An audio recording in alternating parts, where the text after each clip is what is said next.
What's up, everybody, and welcome back to the Outfielder podcast, episode 91, brought to you by Sensibly Loud Media. I am your host, J-Mac, a.k.a. Founder Numero Uno, and I'm joined by my co-host, Mr. Popfly himself, Founder Numero Dos, Ben. Love me some Queen. Love me some Queen. Baseball. Ben, what's going on, man? I think that is a pretty good take. Not bad. I still haven't seen that movie. You need to get to that. It's a good one. You know who I think loves that movie? Who? Let's see who does. Ladies and gentlemen, now batting cleanup for the Outfielder podcast, number 3, the great Sam Bino. Good afternoon, Sam. Hello, gentlemen. How are we? Doing well, man. Welcome back. Thank you. Ben, I do love that movie. It's really good. It's one of the few movies I paid full price for right out of the gate. It was available. I bought it. I've watched it a lot. It's good. That's good. Excellent. You know whose take I would really love to hear, but I don't think we can get him in on the old gramophone?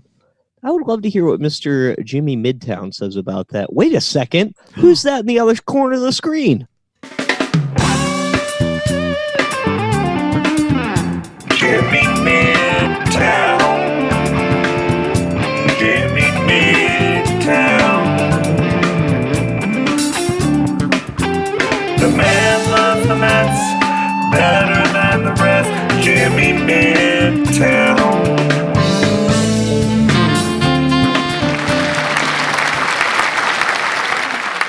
Jimmy Midtown is in the house. What's up, buddy? Wow. Just when I think that song is going to get old, I hear it again, and it totally does not.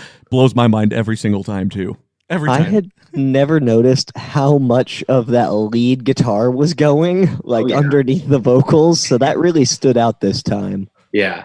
It gets the blood flowing, that's for sure. Sure does. Well, so we haven't talked since you were in Colorado with us. It's been a couple of months. Hell of a season overall. We're doing awards today and kind of reviewing our predictions. What have you thought, or what do you think of the season overall, man? Oh, it was an emotional roller coaster, to say the least.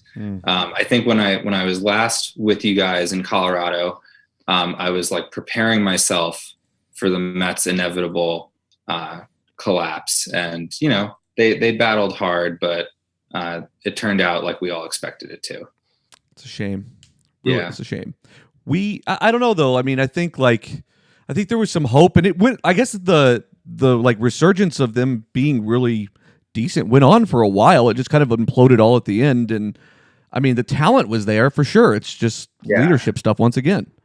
Yeah, and Mickey Callaway just being a bonehead of a manager really, I think, did us in the end. But we kicked him to the curb, and now I'm putting all my eggs in the Carlos Beltran basket. So it's very exciting. I love that hire, man. I mean, if you're gonna do it, if you're not gonna get a Madden or Girardi or whatever, you may as well just go with the hometown guy that understands what it's like to be there. Yeah, I'm totally talking myself into the idea that he's dealt with adversity in New York and has come out the other side, and I'm just going to ignore the tensions that he had with management in his final days with the organization as a player. I would very much like for us to put that on a t-shirt. I'm putting all my eggs in the Carlos Beltran basket. Just what a good expression. I love it. If you make it, I'll buy 5. Awesome. Wow, okay. Ben, note that down on the idea board. Yeah, let me get my embroidery kit out. Is he going to be the next Ozzie Guillen manager? Where I don't think Carlos Beltran will be quite as spicy, but player manager didn't really go very well. Not at all. It didn't go well at all. Yeah, I mean, he was a very mild-mannered player, but he was always one of the smartest players out there, and everybody always said I think they were saying that in his last year in Houston, he was kind of the de facto hitting coach for the team, and he's always been known as a great base runner who could pick up the other team's signs, and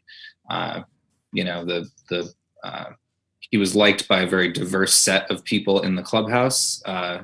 And so I don't know. We'll see. I think it sounded at first like it was Girardi's job to lose, and That he who lost it. knows what happened behind the scenes that led him to not getting it. It just seemed like as soon as I don't know, it seems like as soon as a way more competitive job came available, he was there. And I don't know that that's necessarily true. I think talent wise, I mean, you don't have like a Bryce Harper necessarily, but like talent wise, they're not a bad team. So Well, and as we learned, you don't need a Bryce Harper to win a World Series. apparently, we'll get to that. Without him. Outstanding take on that, Jimmy.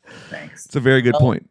I guess what we ended up doing is at the beginning of the season, the four of us on this podcast or videocast, depends on how you're checking us out, we made our season predictions, and we thought, what better way to do our final big episode of the year to really run down those predictions and see just how wrong we all were. So how do we want to do this, gentlemen? I mean, I think we all pull up our predictions and we talk about divisions and where we thought some of the big things, just some of the big ones that stand out to us. All right, J-Mac, you want to take us through your AL predictions? Do we have to do the obvious? We do, don't we? We do. I think All this is the first bus stop for someone to get rolled over under. Yeah, it's fine. I'll take the hit. So I had the Yankees winning 98 games and winning the division, and I had the Red Sox winning 94 and the Rays winning 86. You can flip-flop the Rays and the Red Sox because the Rays were significantly better, and I think most teams were significantly better than the Red Sox. I had them going all the way to win the World Series because they won 119 games the year before, and it just seemed like that was a pretty good pick overall. I mean, it kind of felt like almost like how we felt about the Astros from like July on, where it was like there's no way this team isn't winning the World Series or at least going to the World Series. It was kind of that same notion at the beginning of the year, and it really fell apart. We've talked ad nauseum about that, of like just how it all kind of like came together, but it was definitely disappointing as far as that goes. But the Rays, really impressed. How many wins did the Rays come out with total? I forget what the end was. 96. 96. That's a hell of a year. And if I can take solace in anything after a wasted season, it's that at least the Red Sox, even though they fired Dave Dombrowski after 10 months after winning a World Series, which is a crazy notion in and of itself, at least they went out and hired Chaim Bloom from Tampa Bay, who knows how to put teams together in a very dynamic way. I'm really excited about that. Aside from the Red Sox, the Yankees, I think the Yankees were who we thought they were, and even more so a lot of times. I think that we kind of expected them to trip and fall throughout the year, and they never really did much. No, They were quite injured. They were, and they still maintained really well. Jimmy, where did you have them? I had the Yankees in second. I had the Red Sox winning that division, so I really screwed the pooch on that. And I thought the Rays were going to be competitive, but I didn't think they were going to win 96 games. I mean, that is a crazy overperformance. But I think to your point before, credit to their organization for really being able to find some diamonds in the rough. Absolutely. I had the Yankees winning 102 games. They ended up winning 103 games. So that's actually probably my best prediction of the entire year, that they would take the division. I missed them by one. But yeah, the Rays crushing it. I don't know if anybody really saw that coming. Yeah, not specifically. Ben, where were you at? So I had so I'm looking at the wrong list. I had the Boston at 99 wins and the Yankees at 98 wins. And then I had the Rays being just above 500 at 87 wins. I predicted the Orioles to be trash and the Blue Jays to be mediocre. But yeah, I feel kind of bad that I picked Boston to be first, because all year I thought the Yankees were a better team. And yeah, that's a bad take. Again, I don't know, though. Like, we were talking about this before the show. Like, I don't know how you could have seen that coming, regardless of the team. Take the names off the team. I mean, based on their performance from the previous year, I don't know how you could have seen that. Okay. Yeah, no. So what about, speaking of performance from the previous year, let's migrate over to the AL Central. Justin, how'd you do? So I had the Indians winning 92 games, the Twins winning 86, the White Sox winning 75, the Royals and Tigers don't matter really. But I had them at 72 and 70 respectively. whenever we look at how this season ended, I think we're going to come to a common theme when we start handing out the awards here in a little bit of most improved team and all that. I mean, Minnesota's blown everybody's expectations out of the water. I had them winning 86. They won 101 games. It's incredible. Cleveland, to me, never really got off to they got off to a kind of a slow start, and then it just felt like they climbed out of the hole for sure, but they were never really going to catch Minnesota, and then the wild card just got out of reach pretty quickly. It seemed like for Cleveland, they thought they could piddle around like they have in prior years and still be on top, and that clearly was not the case this year. I mean, they still won 93 games, so I mean, it's not terrible either. It's in a shitty division, though. They're playing the Royals and the Tigers 19 times each. For what it's worth, I totally had Cleveland winning 93 games. So I called that. I just had the Twins below that mark. So every single one of us had the Indians winning with the Twins in second. Yep. Jimmy, where's your rundown of this division? The rest didn't matter. Yeah, I mean, I had the same order. And I think, Ben, to your point before, the Indians definitely thought that they were going to like pull this one out in the end. They came to New York late in the year and they got swept by the Mets. And then they tweeted out like, everybody relax. Like we lost to this fringe playoff team, but everything's going to be okay. And then they also were a fringe playoff team. And, whoops. Yeah. It's not a good look. Yeah, I love when social media fails like that. Just don't say anything like that. Yeah. On mine, I didn't even have team 3, 4, and 5 filled out. Like, it just doesn't matter. I had Indians at 93 wins, and then I had Twins, and then I had blanks. I didn't even put a win total next to Minnesota. The Royals. Sorry, Sam. I was going to say, at least we're consistent in our treatment of the AL Central. We skipped over them frequently last year. Yes. The Royals and Tigers were like, obviously, like they were bad. We knew they were going to be bad. They were like a lot worse than I think we even thought, though. Like 47 wins. That is brutal, dude. I mean, crazy. that's trying to lose games, though, right? Like that, you can't just like you can take a leak in this league and actually win 50 games at least. Like the fact that they didn't even do that just seems like they were trying to lose games. They finished 53 and a half games out of first. God damn it. That's the same as the Miami practically. Yeah, they were more wins out of first place than they had wins overall, or games out of first place. So as we move to the AL West, J-Mac, before you do your predictions, can you run down how the division finished out so we have the standings there? Absolutely. So you had Houston with 107 wins. You had Oakland with 97 wins. You had Texas with 78. You had the Angels with 72, and Seattle with 68. Okay, cool. So, J-Mac, how'd you do? So I had the Astros winning 95. I had the A's winning 86. I had the Angels winning 80 games. I had the Mariners winning 78, and the Rangers winning 62. Sam and I were looking at the spreadsheet earlier. I originally had the Rangers winning 8 games. I think I was just fucking around is what it sounds like. So, this was probably my strongest division I called recently, relatively the right way. Yeah, the only one that I got right was the Astros winning it. Every single other team I put in the wrong place. Oh, where'd you have the A's at? I had the A's behind the Angels. And the Angels just like were not good. No. They were way worse than I thought they were going to be. I did the exact same thing where I got the Astros right and then everything else just did not fall into place.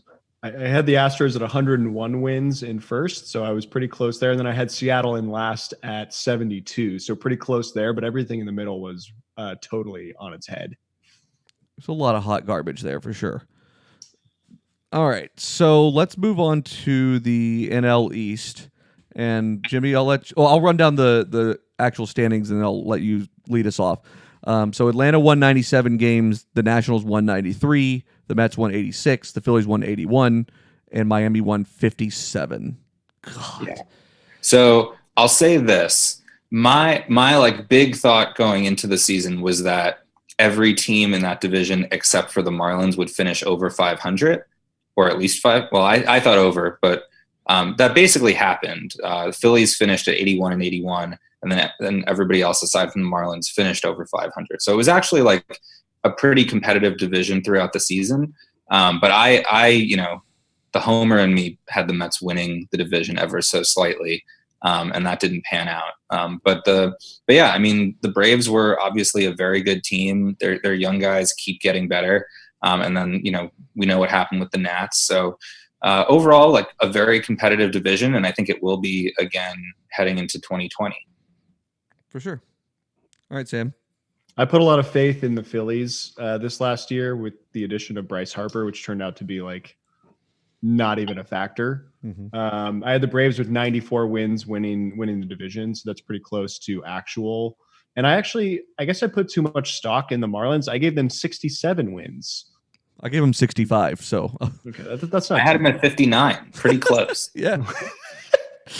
But I mean, win a third of them. Love it. Because I'm looking at mine, and like I had the Phillies with 88, the Braves with 84, the Nationals with 83, and the Mets with 80. So I mean, the Mets in fourth place being like, I mean that's not a huge spread between first and fourth place, really and truly. To your point, Jimmy. Mm-hmm. Yeah, I also had not a very large spread but I totally miscalculated. I mean, I had the Phillies being a heck of a lot better. I had them winning at 92 games. The World Series championship Washington Nationals, I had in fourth place with only 81 wins at a smooth 500, which is just another bad take. I mean, this is the division where I have earned a night in the doghouse with how poorly I called it. The only thing I got right was the Marlins, but I had them at 62 wins.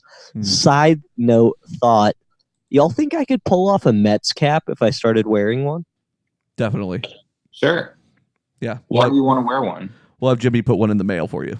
Okay. Perfect. It's got to come from New York, right?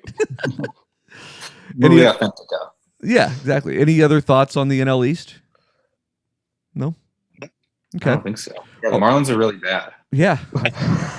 That's pretty. I think it's worth restating Jimmy's point about just how competitive the division was with 4 teams finishing at 500 or better. I mean, that's a good look for baseball. It is. I mean, especially a team that like the Nationals who lost one of their best players. I think we can get into the Ewing theory later on, but I think that's a really interesting thing where it does look like addition by subtraction a little bit there. Oh, and I totally think I know why Bryce Harper was this bad this year. Please Y'all share. remember when he shaved and everyone found out how weird his jaw looked? Mm-hmm. Yeah. He looked like the dude from American Dad, the Seth MacFarlane cartoon.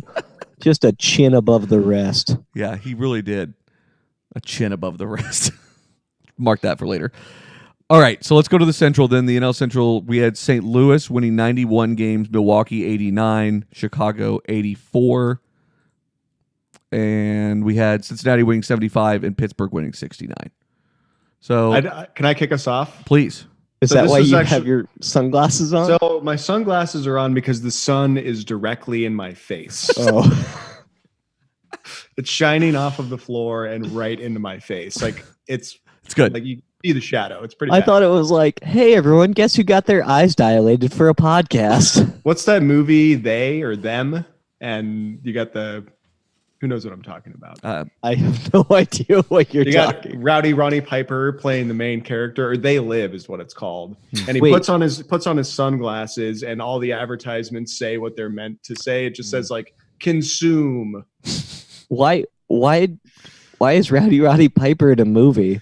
Yeah. I don't know. You'd have to ask the casting manager or whatever. All right. This sounds like a weird one-off episode that we have to do this off-season where we each pull a really obscure movie that we either like or are aware of. Anyway, sorry. Back to the NL Central. So the NL Central, this is actually by the numbers. This is the closest division that I called. Across all 5 teams, I was only off by 21 games. Dang. Pretty good. But the order is way off. I had That's less good. I had Brewers in first, Cardinals, Cubs, Pirates, Reds, and that is not how it shaked out. But it was a very tight division. We're talking about, what is that, like 24 games from top to bottom? That's really, really tight. It is. That's not bad, Tight. That again. Yeah, we can do that if you like. Okay, Ben, what do you have here? Just another bad look. I got the Pirates being in last place right. Otherwise, I had Cubs in top, then Cardinals, then Milwaukee, then Cincinnati. Okay. Jimmy, where were you at here? I mean, to be fair, I got 4 out of 5 wrong, but it was like close. Like I had the Brewers beating out the Cardinals, and then I had the Cubs in third, which I got correct. I thought the Pirates were going to be better than they actually were. But I guess like to Sam's point, I did have it like as a fairly tight division with like the winner. I thought the winner of the division was only going to win like 87 games. And so, the Cardinals ended up with 91. But so I was like pretty wrong, but also like kind of close. Yeah. So I, like Sam, this might have been it's going to be really close as to whether I called this division or the Central or the AL West closer, but I had the Cardinals at 86 wins. They won 91, leading the division. I had the Brewers at 85. They won 89. I had the Cubs winning 84 games. They won 84 games. I had Cincinnati 175. I had them winning 73, and the Pirates I had it 78, and they won 69. So I was off on the very last one, but I don't love the fact that I called St. Louis to come out of that division, given that they really were not the better team at the end of the day, and had Atlanta not just absolutely pooped themselves in a Game 5 situation, they probably wouldn't have moved on to the next round to get swept. But, overall, this was a pretty competitive division. The Cubs were a lot worse than we thought they were going to be. Very sad. Actually, they were exactly what I thought they were going to be. But regardless, I honestly thought they'd be better, but it kind of felt like it was really going to go one way or the other with them. Well, speaking of crapping the bed, let's go to the NL West. Nice. It's good. What a bad division. All right. So we had the Dodgers win 106 games, Arizona 85. What a drop off. We had the Giants win 77, Colorado win 71, and the Padres win 70. Jimmy, kick us off. Yeah, so I got the Dodgers right. I think we all did. Yeah, I got everything else wrong. I thought the Rockies were going to be a lot better than they were. We all did. And then That's why we went to Colorado. Yeah. Is it? Partly. And then I just I talked myself into the Padres being good, and that just was totally wrong. Yeah, they weren't great. Ben, where were you at here? Once again, I really thought the Dodgers were going to be good. They were. It was fantastic. I mixed up the Rockies and the Diamondbacks and the Padres and the Giants, but I picked that the last place team would have 70 wins. So I feel good about that. And that, the Dodgers would outperform everyone and everyone else would be kind of bled and medium. And so I feel decent about that, but I'm super upset that the Dodgers, I'll save that for playoffs. So never mind. Sorry. Keep going. Sam? We're fine. Yeah, everything was wrong except for the Dodgers. I had the Dodgers winning 96 games. I was 10 games off. I then had Rockies, D-backs, Padres, and Giants. Really not too far apart from one another, aside from the Giants. I had the Giants winning 65 games, and they ended up with 77. So a real shit show in the NL West. I did a bad job of predicting that. Probably because those games are really hard to watch, and I don't watch them. Agreed. 100% with you, man. This division's really interesting, and Sam and I talked a lot on the live stream during the World Series about how the Dodgers play in such a terrible division that they're just going and just beating up on these bad teams. And I think it really overinflated their record a lot. I don't think they were quite as good as... the Nationals really kind of made a joke out of them. I just don't think they were quite as good as maybe their record reflected. I had Arizona winning 85 games. I had San Francisco in third place winning 77. I had Colorado. I'm sorry. I was looking at the wrong one. 1 second. I did the same thing that Ben did originally in the first one we did. Sorry. I had the Rockies in second place winning 84, Diamondbacks winning 81, Giants winning 80, and Padres winning 76. So I wasn't too far off the wins and stuff like that, but it was really just the order of a few of those. The Rockies. I want to hear a really bad take. Mm-hmm. Mm-hmm. I didn't realize that we had built out this to where it was smart enough to calculate total wins and wins left to assign. You're welcome, Ben.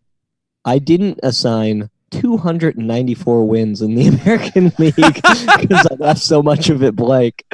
And I gave an extra 12 wins in the National League that I over Over 100 wins. I love that. No, hold on. But I left 4 teams blank. So Yeah. but still. I think they made such little of an impact that you just assign those extra wins to other good teams. I like where your head's at. Maybe That's right. were you predicting some sort of airstrike? Yes. These teams are canceled. Yes, just get them out of there. And basically, Okay. All right, so let's go to the playoffs. Ben, why don't you lead us through the playoffs? yeah. So will you do so this is what I had for the playoffs Okay. because I'm an idiot. I had AL East Boston, AL Central Indians, AL West Astros. Got that one right. Wild card Yankees and wild card Rays. NL, I had the East Phillies, wrong. Central Cubs, wrong. Dodgers West, good. My wild card teams were the Braves and St. Louis, so they at least made it in there. I had the Astros winning the American League and the Dodgers winning the National League, and I had the Houston Astros winning the World Series. Wow, I thought you had the Dodgers winning the World Series. No, Wow. I almost did, but Okay. I had Houston over them. All right, Jimmy, you're up next. I mean, what a joke mine was. It's like not even worth saying it all out, and I'll just like leave you with I had the Indians beating the Dodgers in the World Series. Cleveland didn't even make the playoffs, man. Yeah. I know. I don't know. That alone gets applause on this show. That's for sure. I love that take. Sam? I'm still reeling from the Indians winning the World. I had Yankees, Indians, Astros as the division winners in the AL. I had Boston and the Angels as the wild card teams, so that's like way off. And the NL, I had Braves, Brewers, Dodgers as division winners, so not too far off. And then Phillies and Cardinals making the wild card. I had the NL champs as the Phillies and the Astros winning the World Series. So again, I really put quite a bit of stock into the Phillies, probably because there's a couple guys in the office and they don't shut up about them, and then I look way too into the Phillies. Well, and they acquired Bryce Harper. Like, I mean, I think, And they have young talent. They got a lot of young talent on that squad. I still think they're pretty good. Agreed. Barring injury, they would have been a lot better than a 500 baseball team. Yeah. So I had the Yankees, Indians, Astros coming out of the East, Central, and West. I had Boston as a wild card team and Oakland as a wild card team. So I got Boston wrong. And then in the NL, I had the Phillies, Cardinals, Dodgers coming out in the East, Central, West. I had Atlanta and Colorado as a wild card team. Colorado might have been the biggest disappointment for all of us this year. Like, everybody thought they'd be a lot better than they were.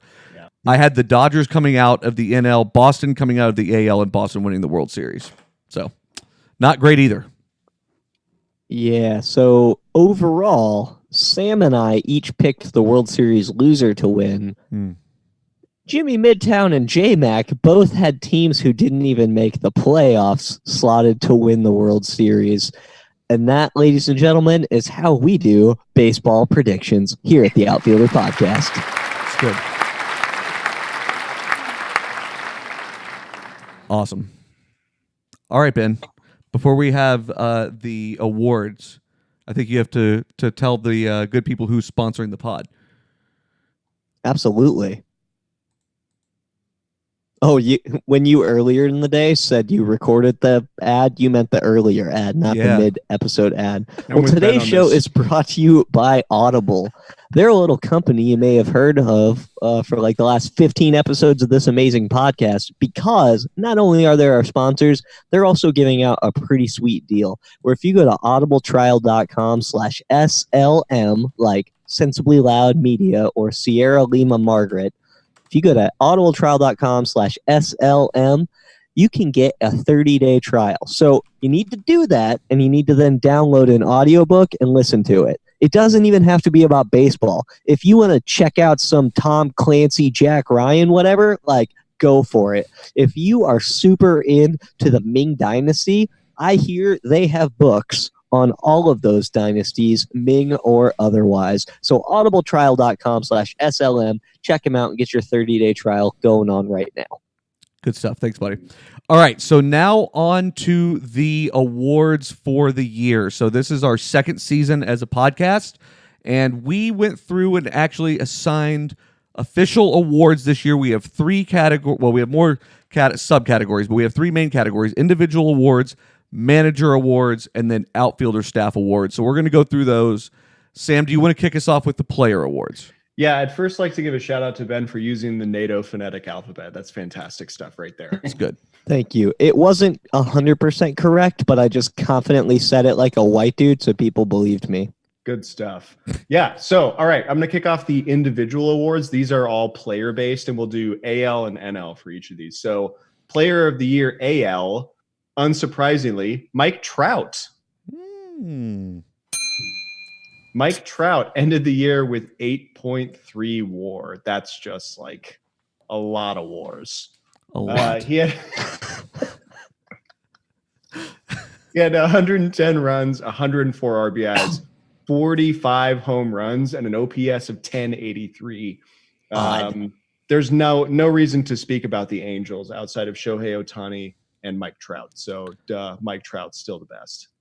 And I would like to add that he played in 134 games because he was out for the last month of the year and still put up those kinds of numbers that were better than almost everybody else.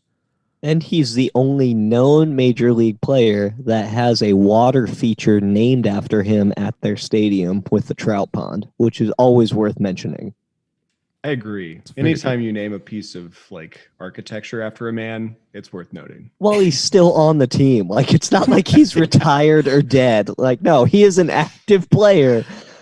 Just signed a 12-year extension or whatever. He's going to be there a while. Any other notables that stand out for you, Jimmy, or is that pretty much a runaway? Yeah, I mean, Trout's the best. Yeah. And has a huge neck. Does have a big neck. Big neck. I would like to know the neck measurements between him and Brett Gardner because Brett Gardner has a bigger neck, but we'll get into him later. I Maybe think proportionally. A ratio. Brett Gardner's is wider based on his height, but Mike Trout's is probably overall girthier. Yes. Is there a neck to forehead ratio that we could have a measurement that the guys at Baseball Reference could track for us? Sure there is. Take note of this and do some measurements. All right, who's next? All right, NL player of the year, Christian Yelich. This should be no surprise. He had a 7.1 WAR. He had 100 runs scored, 97 RBIs, 44 home runs, an OPS of 1100. Led all of baseball with an OPS of 1.1. Unbelievable. He also sat for the last month and a half of the year.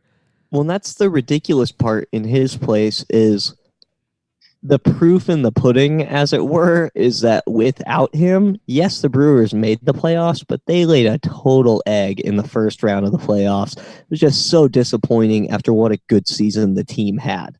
But I personally feel it's in large part because Yelich wasn't there. I was looking through 2018 facts of it was a list of most shocking things that happened in baseball, and I was hoping that there was a 2019 list. I'm sure that's not done quite yet, but number 97 was Christian Yelich being traded away by his childhood hero Derek Jeter of the Marlins, and it still feels like that should carry over onto his resume in some way, shape, or form. Agreed. That's a tough pill to swallow. What a terrible baseball executive. I know, right? It really is bad. Really ruining his legacy. Really fast, too. Yeah. Okay. Who's next, Sam? All right. Great. We have AL Pitcher of the Year. That goes to Justin Verlander. This one was close. Sorry. I said this one was close. Not only was Justin Verlander very old this year at 36, he also had a WAR of 7.80 and 21 wins, a 2.58 ERA, and 300 strikeouts across 223 innings pitched. He narrowly edged out Garrett Cole in this category. I think he's an honorable mention and speaks to how crazy it is that the Astros didn't win the World Series with these two guys. But Justin Verlander's 36 years old. If I took me and added 4 years and then went and pitched at that level, I would just like turn into dust, right? This guy's a fucking machine. I am pleased that he is in this category. So I was about to ask how old you were after how much you just underscored how old he was, but you told us there in that last thing. But I will be 33 sometime next week. I don't know when. A week from today, I'll be 33. He is 36 and 263 days, so nearly 37. So he's about 4 years older than me. And still pitching the lights out, like for a full season plus the postseason. Totally. That's incredible. Anyone have any difference of opinion as to why it went to old Justice Verlander? I will say that I was really close with Garrett Cole, though. I mean, a 2.50 ERA. He pitched 212 innings and struck out 326. He allowed 66 runs on 142 hits, 59 of those earned. Pretty damn good year. Very good. All right. So next we have pitcher of the year for the NL. We have Jacob deGrom. Jacob deGrom had a 7.9 WAR. He was 11-8 with a 2.43 ERA. He pitched 204 innings and struck out 255 players, less than a hit per inning.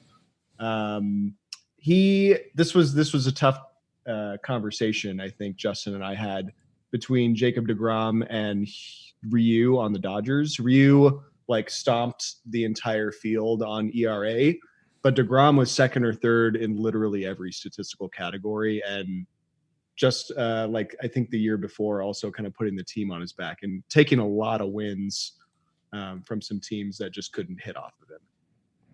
Yeah, I really I feel almost guilty that he's on the Mets because he's pitching so well and we have given him very little to show for it. I mean, he's just been utterly dominant the last 2 years, and it's kind of crazy, to compare his numbers from 2018 where, there was some crazy stat if the Mets had scored 3 runs in each of his starts, he would have gone 30-3 or 30-0. And this year he was a little bit worse, but was still utterly dominant from end to end the whole season. It looks like, I mean, based on the extension that he signed in the spring, he signed 5 years, $137.5 million, and 52.5 deferred into the 2030s, which I do love. That's a very Mets type of deal. Bonilla. Yep, exactly. But I feel like he's kind of set up to be there always for the most part, right? I mean, that's pretty much what that looks like. Yeah, he's going to run out his career with the Mets, I think, or at least the good parts of his career. Yeah. He's a little bit start in New York, or did he get traded to him? Yeah, the Mets drafted him, and he was actually a shortstop, and then converted to being a pitcher while he was in the minors. And but he's a little older. He made his MLB debut at 26, so now he's 31. So he's not a spring chicken, but he's right in the middle of his prime. I think our new stat's going to be: are they older or younger than Sam? Sure. And that's going to be our new barometer for success. I thought you were going to go with chickens. Here? Yeah, by a little bit. Ah, shit. I thought you were going to go with older than chickens, Ben. That's where I thought that was headed, to be honest with you. Seemed like something. All right. Sam, what's next? Moving into not player of the year or pitcher of the year, but hitter of the year. Hitter of the year for the AL is Alex Bregman. We on the show hate Alex Bregman. We hate him a lot. Yeah. But he hits the shit out of the ball. Alex Bregman, 2019, 8.4 WAR.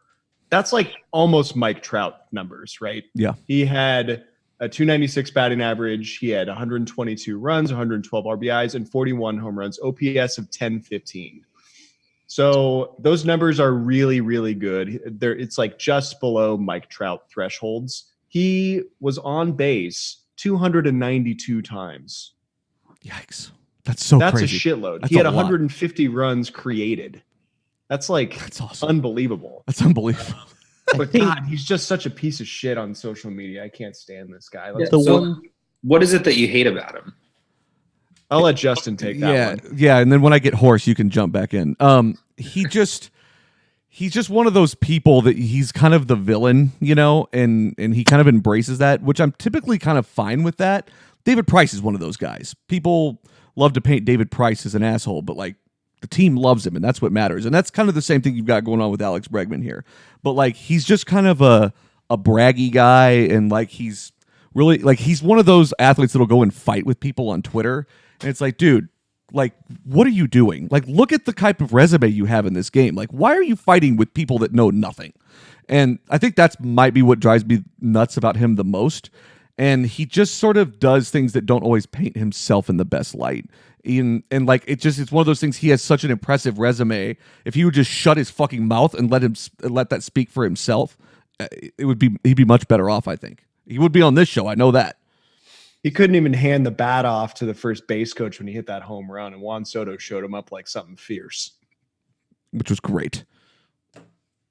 I think for me, the main difference with Bregman, especially when you're comparing him to Mike Trout, is that Bregman's just not as efficient as Trout. Oh, fucking Ben. That's the pun of the year. Yeah, it's good. It's up there. I missed you, Ben. What? Missed you too, Jimmy. One other notable category that he had was 119 walks. So he just figures out ways to get on base. Like, he's an impressive baseball player. Yes. Just shut your mouth. All right, Sam, what's next? NL hitter of the year. Probably many listeners might be saying why this person was an NL player of the year, but NL hitter of the year goes to Cody Bellinger. A 9.0 WAR, 305 batting average, 121 runs, 115 RBIs, 47 home runs, and an OPS of 1035.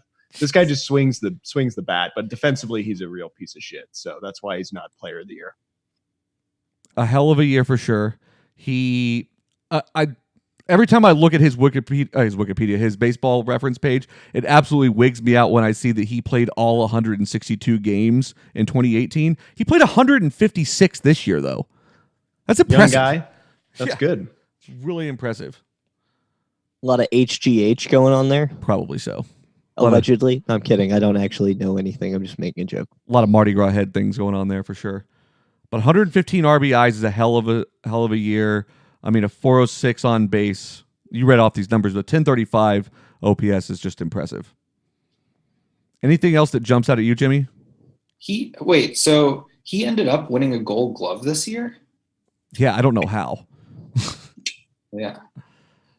I really don't know how. But Silver Slugger makes sense, but a Gold Glove really shocked me. Yeah. Okay. Any other thoughts there, guys? I think that about rounds it out. All right, let's give a round of applause for individual player awards.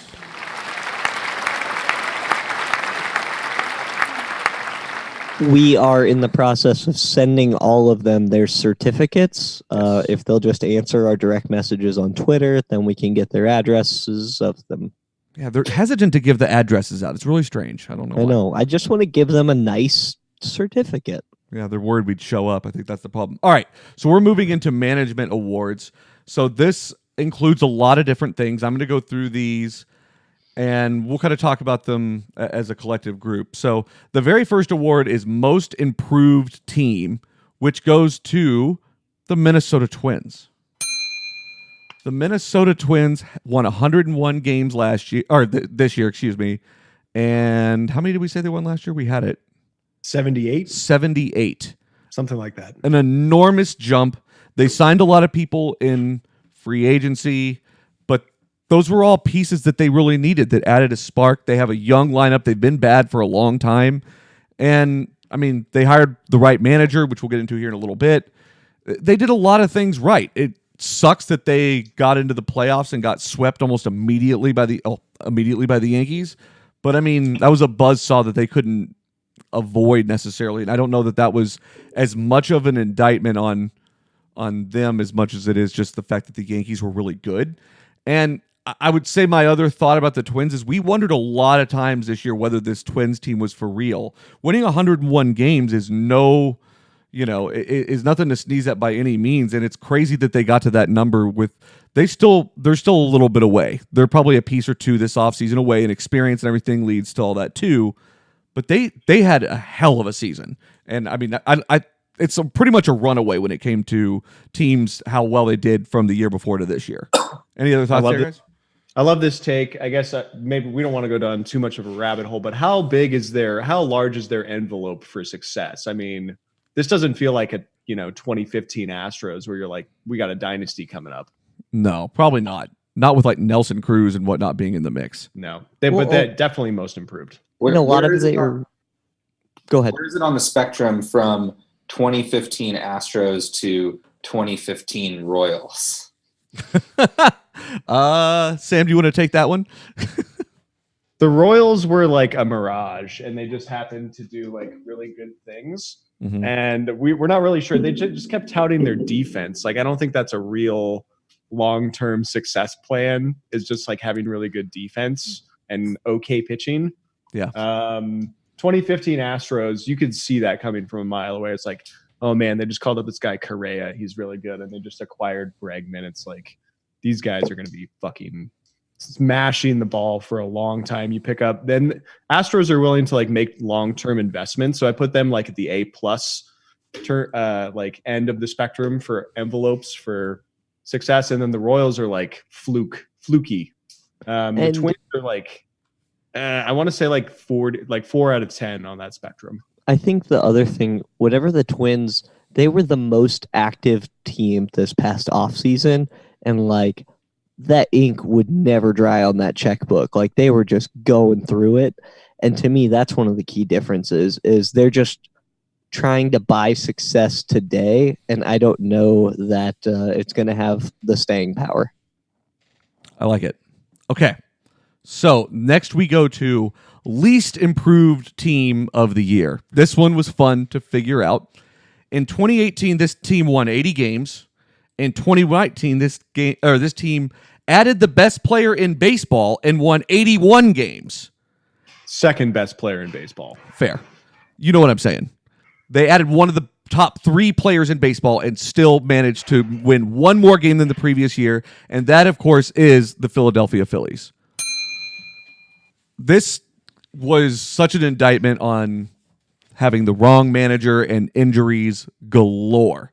Gabe Kapler, who was ultimately fired and replaced with Joe Girardi, which is a much better fit, was way in over his head pretty much from the day he got there. I've been, beating that drum since pretty much we started this podcast. But he just was I think he did well with the players. I really do. I don't think he would have gotten a second year if he didn't. I just don't think ultimately it was the right voice to lead them in the right direction, and the results showed that.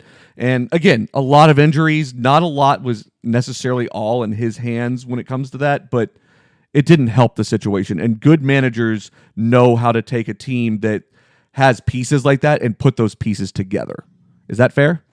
Yes. I'd just like to note that the development of this category was actually a little bit tough for Justin and I. This is not the team that was good and got the worst. This is the team that like did a lot and stayed the samest. Literally the exact same, really. Right. And that's the thing too, because otherwise we'd be looking at like, and not to crap on the Red Sox, but like they won the World Series and then they missed the playoffs. That's a drop off. But they didn't go out and sign one of the best players in baseball, and the Phillies did and got almost nothing to show for it. The one thing that gives me pause in the future is how well the Phillies are going to do under Girardi. Like, to me, I'm sitting up a lot straighter and paying a lot more attention if I'm in the East at this point. Jimmy, did this shock you as someone who watches the NL East pretty closely? I mean, I thought they were going to be a good team, but I was skeptical that they were going to like take that big next step. But I like Sam's like definition. Basically, like it sounds to me like this award goes to the team who expected their efforts to do a lot more than they did. Mm-hmm. And so there's like they predicted for themselves that they were going to get X better, and then it turned out that they got almost nothing out of that. So right. I get that. I like that as a category.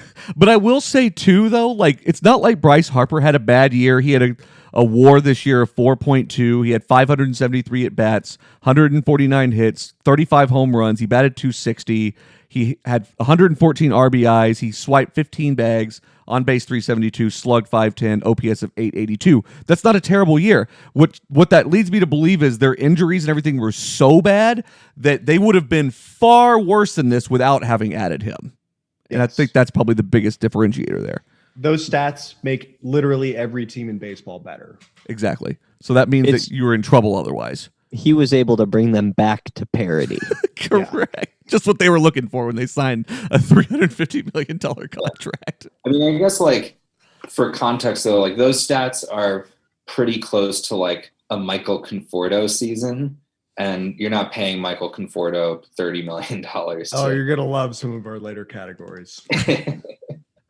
Exactly. All right. So next we have the manager of the year in the AL. I think this one was pretty clear cut whenever we looked at it, and it wasn't even really close. It's Rocco Baldelli. Manager of the Twins. I mean, we talked about reasons already. He took them from, I mean, obviously when you're writing checks like that, that's helpful, but he also knew what to do with those pieces. And that was a big change from what they've had in the past. And it's going to be interesting to see if he has somewhat of a slump next year, just kind of the sophomore slump kind of thing. But to win 101 games in your first season is a pretty damn good start. And there was no one else that was even really close, to be honest. What thoughts do you guys have?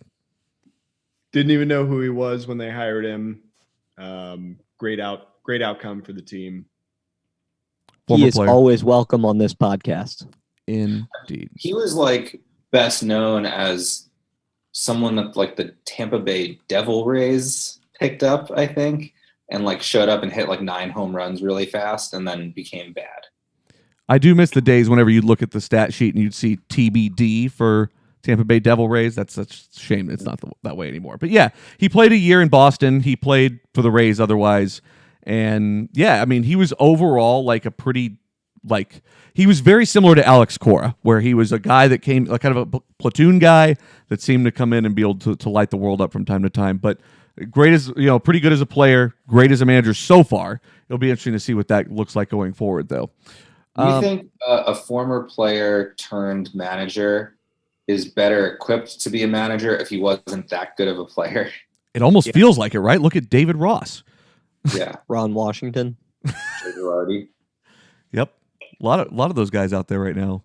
Mickey Callaway, however you want to look at that. I mean, I think he's a fine pitching coach, but I just don't think he was manager material. What does that say for Carlos Beltran then? I know, it worries me. Terrifying. I was about to say the exact same thing. It's absolutely terrifying. It's like we should have gone with Joe McEwing. Let's get Keith Hernandez in there. All right.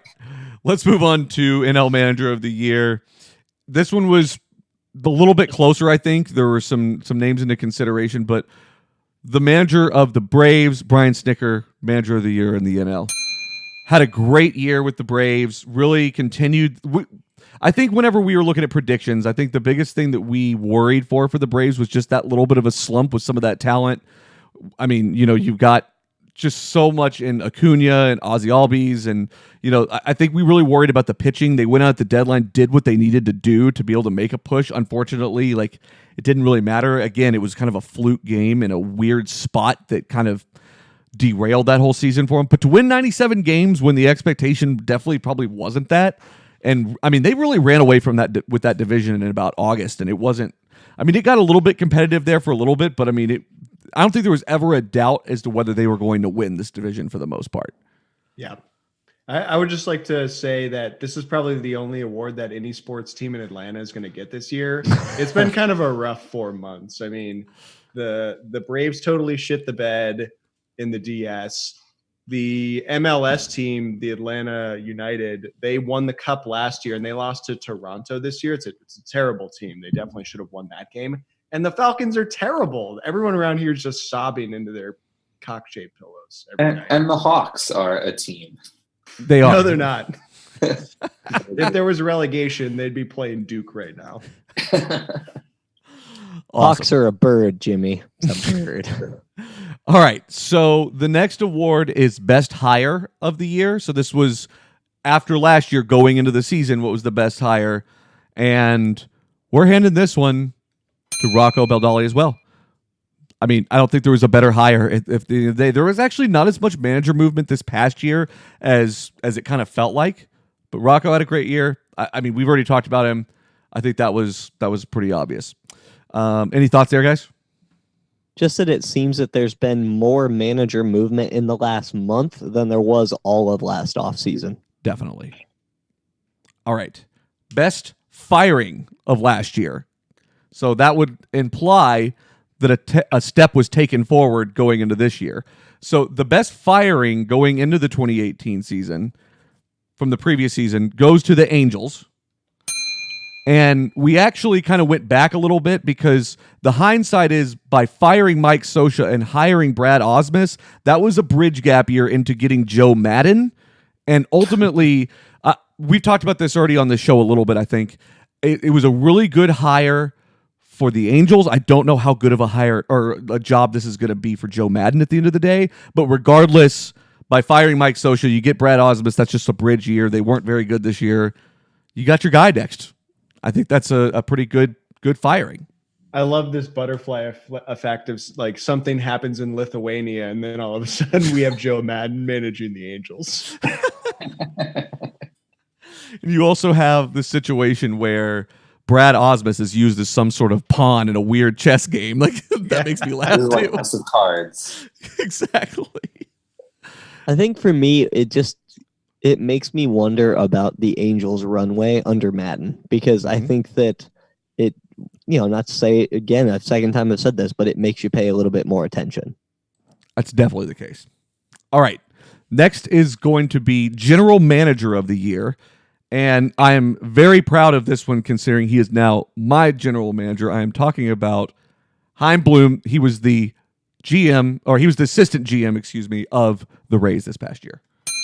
Pepper joins us live on the show. What's going on, Pepper? Pepper says hello. Pepper does say hello. This is the outfielder's favorite doodle mix currently. Indeed.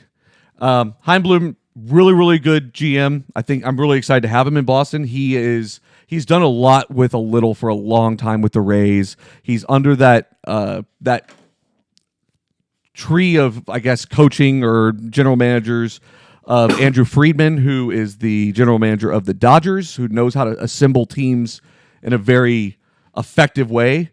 And he's done great things for Tampa Bay. They're going to miss him a lot, I think. Yeah, he actually interviewed last year for the Mets open position, and he was a finalist.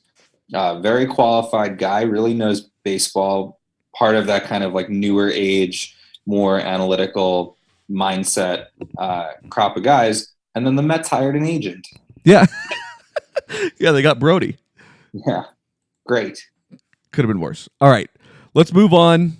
This is one of my favorite ones. We're going to close out the management awards with Manager Blunder of the Year. Now, this one was fun to find out, but it also wasn't even really a question whenever we started to think about it. And this award of Manager Blunder of the Year goes to AJ Hinch. AJ Hinch, manager of the Astros, took the team to Game 7 of the World Series, had Garrett Cole, one of the best pitchers in baseball, most likely a Cy Young winner this year, warming in the pen, and decided to bring in Will Harris to promptly give up a couple of runs and promptly lose this team the World Series. Now, some things led up to that, and there was definitely some strange things going on there, but that move might have been one of the worst things I've ever seen. And I'll tell you how bad it was. Whenever Garrett Cole got done with the World Series, whenever it was over, they were doing the interviews, everybody was asking him what happened. He wasn't wearing an Astros hat. He was wearing a Scott Boras agency hat. And he promptly said, "I'm not going to answer questions because I'm not employed by this team." The World Series had ended 20 minutes before that. That's how bad this blunder was. Sam, go for it, because I know this pissed you off just as much. No, I totally agree. It's a huge management blunder at face value. And again, I don't want to go down a huge rabbit hole here, but I just had a little bit of like a thought in the opposite direction. What if Garrett Cole said, "Don't call on me to pitch"? But he was warming in the pin though. Well, maybe he's not feeling well. Maybe. I don't know. I'm blaming AJ Hinch. Yeah. Period. It's a blunder. That makes the most sense. The alternative conspiracy theory is that Garrett Cole asked him to say, we're not calling on Cole in this situation. True. Do you think that Garrett Cole may have really then known that he was going to land AJ Hinch on our hit list? Definitely. Oh, for sure. Almost. Absolutely. Yeah. I know Cole thinks about us. Definitely. Jimmy, are there any other blunders that come to mind for you this year? Just in general? I mean, I guess I hate to say it, but Dave Roberts, just with the way he used Kershaw. I mean, it's tough. It's like Kershaw has this, he's been the best pitcher in baseball for so long, but he just is never like that in the playoffs. And I don't know, you're in an impossible situation on how you utilize him on the biggest stage. And obviously it didn't work out this time around. It's true. It never does though. He gets shelled every time they bring him out in the postseason. What are you supposed to do? Right. It's very true. I like that. All right. So let's give a round of applause, everyone, to the management awards for the Outfielder podcast.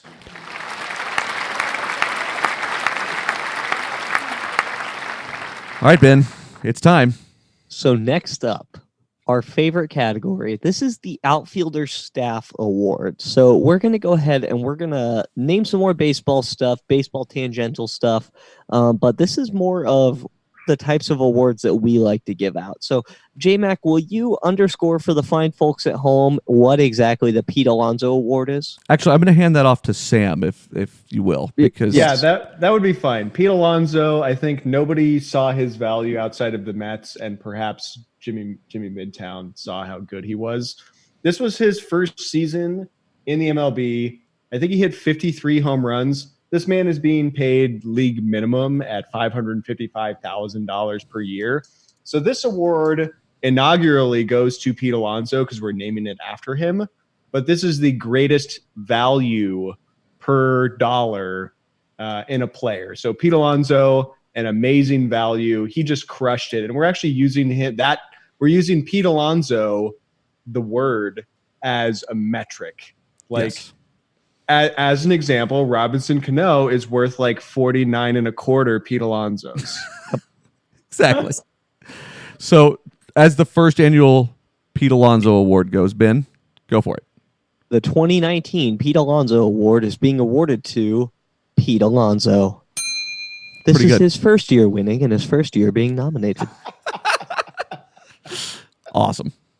All right, so next up, I don't know if y'all noticed, but anyone who's listening to this pod knows that one of Justin's favorite things to do is to record the dumb wheels off stuff that comes out of my mouth and play it at inopportune times.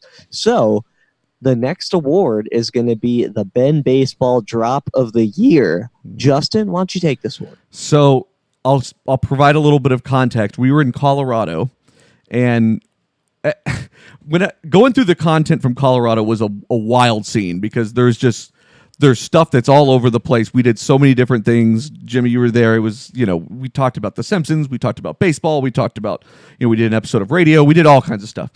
And one of the drops that came out of this made me laugh so hard. And I really don't even know specifically what you were talking about, where it came from, anything like that. But it just made me laugh, and every single time I hear it, it makes me laugh. So this is the Ben Baseball Drop of the Year. We're going to play it here on the show. Here we go. If you're going to dab hard. And we'll give that a bell as well. I don't know what you were talking about. Do you have any clue? I don't know if that's like whenever people do their arms up in the air, like the thing that the youths are doing, or if that's some term related to like people vaping or dabbing on stuff. I have no idea. I don't either. If maybe you were trying to get a stain out of a carpet, and so you're dabbing it with a paper towel, I don't know. Could be all of those things. It's good. So that's the Ben Baseball Drop of the Year. Outstanding. All right, so next up is going to be our worst take of the year. So this is going to be, as we're looking back on the year, what did we do or say or think that was just a terrible, terrible take that did not pan out. And overall, our 2019 worst take of the year was that the Nationals were bad. To be fair, they started out 19-31. So, in our defense, that wasn't a terrible take, but it became a worse and worse take as time kept going. I think that every chance Joe Buck had to say during the World Series broadcast how since May whatever the Astros and Nationals have had the same record, like that stat line was repeated so much because of how much better they got. Can I just briefly say that I love any sport where a bad start consists of 50 games. Yeah. Especially when you play 162. Right. Just a good sample. It like makes these statistics make sense when you have that much going on. Absolutely. Versus And like that's football where it's like 2 games. Right. Yeah, That's right. 50 games is 3 seasons. Yeah. yes. So the next one, we're actually going to call on Jimmy, and we're going to put you on the spot because I know that you're a P1 for this show. You listen to every episode minute by minute as soon as it comes out on your way to and from work on the New York subway, I'm assuming. I don't know shit about mass transportation because I live in Texas.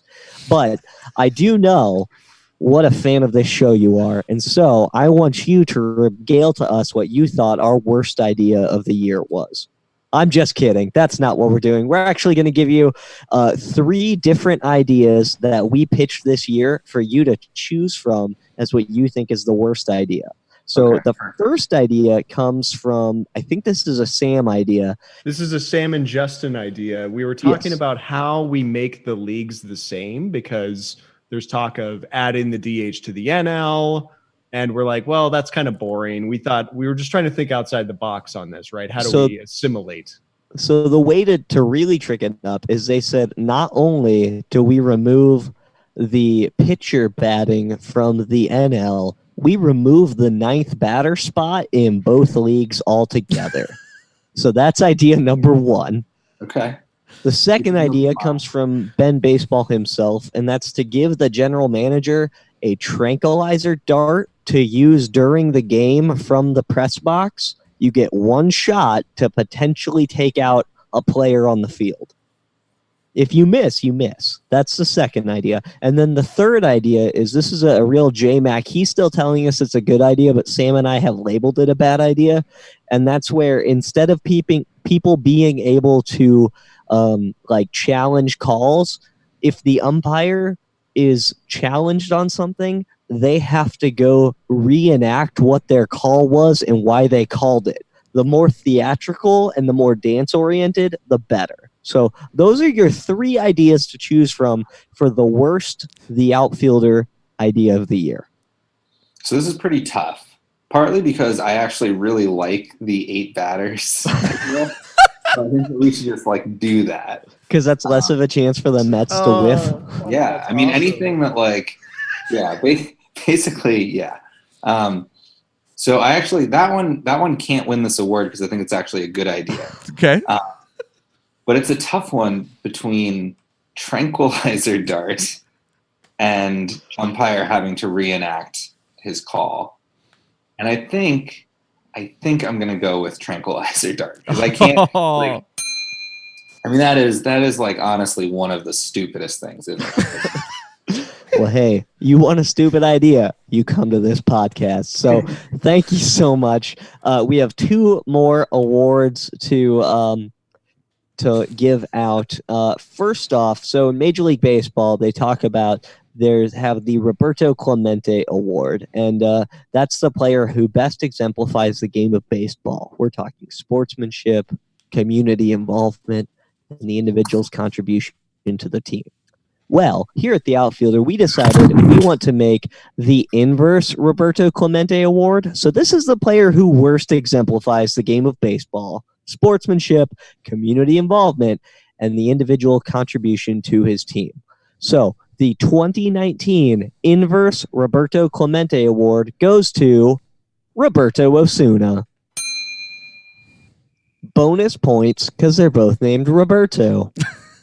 This from here on out will be called the Roberto Osuna Award. He had a WAR of 2.0, 4-3 record, 2.63 ERA. He pitched 65 innings with 73 strikeouts. He actually did okay. He had 38 saves, but a real piece of shit everywhere else. And also, I would like to add to that he really shit the bed when it mattered most, and that's kind of where I have an issue with him. I have an issue with the fact that he was arrested for beating up the mother of his kid, and real sack of shit. Fuck that guy. Nailed it. Love it. Okay. Which brings us to everyone's favorite part of the Outfielder. So one of our most popular segments was invented by the great Sambino himself, and that's our POS of the year. Excuse me, our POS, where every week we talk about who's just not a good individual overall. And we decided to chronicle those and to go and look back and come up with who our biggest POS of the year was. You'd think that it's Roberto Osuna, given that he just had an award named after him. But no, in this case, I'm going to do the honorable mention, and then I'm going to let Sam take it on home with J-Mac's help. So for me, my honorable mention for the POS of the year is one of my very favorite baseball stories. Jimmy, are you familiar with a cup snake? Yeah. I beg your pardon? Absolutely, I am. Yes. So Great answer. for those at home, Wrigley Field, in the bleachers, you get a lot of cheap beer in these plastic cups. And this year, well, for years, they've been stacking as many cups as they can together. We're talking dozens upon dozens of cups. This year, Wrigley Field decided to kibosh that and really, really stop that and start banning cup snakes. So for me, the POS are the people at Wrigley Field who have been banning cup snakes. And one of my favorite things this year that came out of that is, I don't know about you that live in not Texas, but it's not uncommon for me to drive on the roads and to see someone with a come and take it flag with a cannon. And, it's Texas history and all that, and it's now symbolizing gun, whatever. In fact, I believe one of my in-laws has a come and take it flag outside their house right now. Like, it's a real thing. It's pretty prevalent. But at Wrigley Field, you can now buy shirts with the cup snake on it, and it says come and take it, and I love it, and I wish I had one today to be wearing. I think we got to get you one in the offseason. Can I just say that they're mixing up their flags? If it was a snake, it would be the "Don't Tread on Me" flag. Thank you. Right? That was where my head went to. There's like a huge disconnect between our flags. I think we need to have a flag show now. We'll send it to the creative. Absolutely. Yes, we'll get the interns on it. Yes. Sam or Justin, do y'all want to say who the POS of the year is? I'm going to give that one to Justin. He needs to take it away. All right. So this POS of the year showed up at least 3 or 4 times, for actually several times for the same reason, which is absolutely absurd. The POS of the year goes to Brett Gardner of the New York Yankees. Now, first of all, Brett Gardner has played for the New York Yankees for 75 years. I swear to God. That guy, we were during the live broadcast during the World Series, we were talking about the 2009 team that won the World Series with like Jeter and A-Rod and all that, and he was still on that team. And this dude, he is the epitome of just a complete and utter asshole. He looks like a penis, which pisses me off. And the one thing that he got put in the POS corner for several times, one of which was a time when he injured himself doing this, he would take a bat and smash the top of the dugout with it whenever he was pissed off about a bad call. And ultimately, it landed him there at least twice, maybe even 3 times on that specific thing alone. And whenever they were playing the London series, the bat came back and hit him in the lip and busted his lip open. That was I will caveat that. He threw the helmet. Oh, that's right. Okay. Before in Cleveland, they showed the clip while they were in London. Yep. He has like an anger issue, clearly. Yeah. It's a steroid issue is what it seems like. I'm just going to be a pedant with that one. I'm glad you did, because actually now that you say that, you corrected me about that when we did that episode a long time ago, and I'm still glad that you're on top of it for me. Meta correction. Yes. Jimmy, did you see much of this? I actually have been spending the last 30 seconds searching Brett Gardner fingerling potato. It doesn't matter what you say. That's a good response. I just think that he looks a lot more like a fingerling potato than I really ever expected anyone to. What is a fingerling potato? Well, if you do a come search, on. you'll see it looks kind of like Brett Gardner. Okay, hang on. let Yeah, me I think pull up that's the the- old Google. Ben, they're like little short, long potatoes. They're like about the width of a carrot, probably twice as long.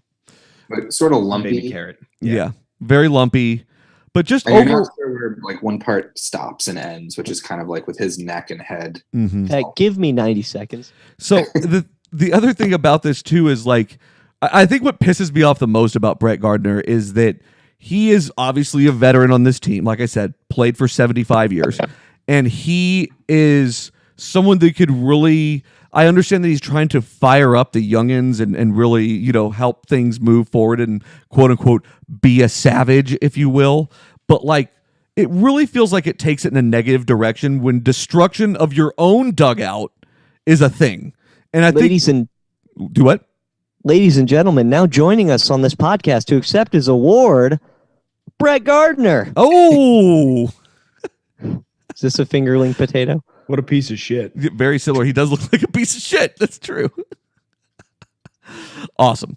But yeah, he doesn't use that for good. He seems to just care about himself a whole lot and like getting bad calls and stuff like that. It's like, dude, you've played in this league for long enough. You know how this goes. Sometimes calls go against you. Sometimes they go for you.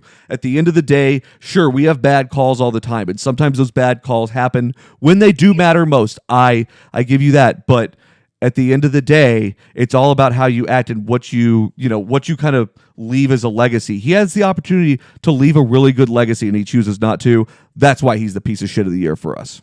Love it. Does it to his own dugout. Yeah, that's the strangest part of the whole thing. All right, that wraps up the Outfielder Staff Awards.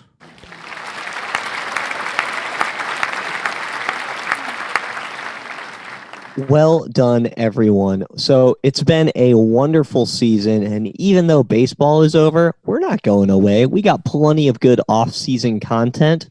Guess what? We're probably going to review the Ken Burns documentary, Baseball, and we're going to be talking about it week after week. It's going to be amazing. Definitely huge props to James Middleton of Hell's Kitchen, New York, for coming in and joining us on this pod and always being a good friend of the pod. Thanks to Sam for joining us from Hotlanta, and always huge props to J-Mac for producing and putting all of this together. If you like what you're hearing, make sure to check us out. We are at sensiblyloud.com, and we are all over your social media feeds. You can check us out on Facebook, on Instagram, and on the good old Twitter. Y'all have a great week. We want to thank everyone for tuning in for episode 91 of the Outfielder podcast. We would like to thank all of our fans, Sensibly Loud Media, our sponsors, and those with a sharp eye to keep the runners close. Grounds crew, please keep patrolling that outfield. Big ups to Kevin Towers. Don't text and drive, and we'll see you right back here next time on the Outfielder podcast. Get to what you now.